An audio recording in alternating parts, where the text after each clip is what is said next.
Hello everyone, welcome to the online class of machine learning. So in the last videos we have discussed about the various design phases.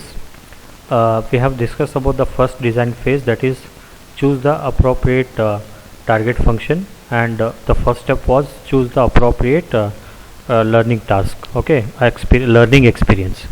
So in the third step of design we will see, or the third step of design is choosing the representation of target function. So already in the last step we came to know that what is target function and how that target function is achieved. So we already have seen the function called as choose move, and we also seen one function where we will get the values, okay, bold values, that is 100 if the board state 1, it is minus 100 if the board state is lost, and it is 0 if the board state is down. Okay, so we have seen this target function.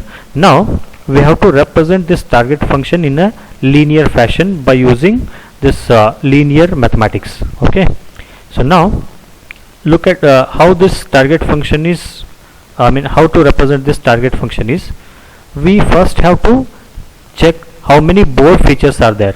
Okay, how many board features are there.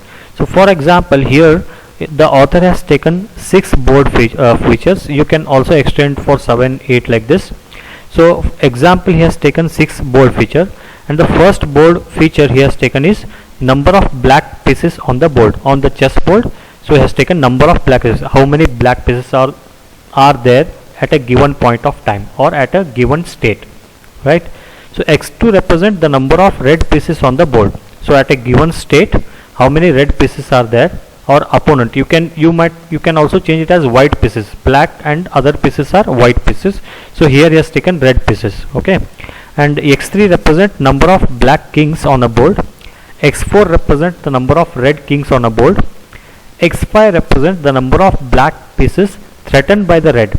That is, so consider we have moved a coin and it has been threatened to this red piece. If I move one more step further, the red coin may be, the opponent may lost that red coin or red piece. So that is called as number of pieces threatened by the number of black pieces threatened by the red. And similarly, x6 is opposite, number of red pieces threatened by the black. That means if I move a black coin, so I may remove this red piece, or I may deselect that red piece. Okay, so these are the bold features. And now using linear mathematics, we can represent, or linear function, we can represent all this bold feature by using this representation. V cap of b equal to w0 plus w1 x1 plus w2 x2 plus w3 x3 so on up to w6 x6. So where x1 x2 x3 all these things are known to you, it is called as bold features. w0 w1 till w6, it is called as weights, and these weights are the numerical constant which is chosen by your learning algorithm. Okay, so the learning algorithm will choose this weight in such a way that it should lead us to the best performance. Okay, so this is the task of learning algorithm, to choose the correct weight for each and every stages of the bold features. So we have 6 phases of the bold feature. So for all these 6 phases, this w1 to w6 that will be chosen by your learning algorithm, right? So here w0 is called as additive constant value of the board. Okay, so w0 is a additive constant of the bold value. So till this third step we are calling it as partial design. It is not complete design, because complete design is of 5 steps. We are there at the middle. So okay, hence it is called as partial design of a checker problem, because our task we have taken is checker problem, checker learning problem. This up to this it is called as partial design of a checker problem.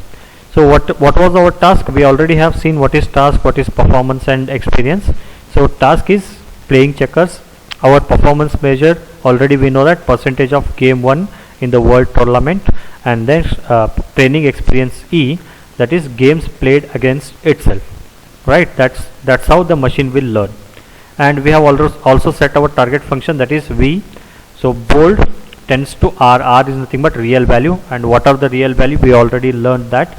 So for V of B, that is for a state of bold, we have 3 values, that is minus 100, plus 100 and 0.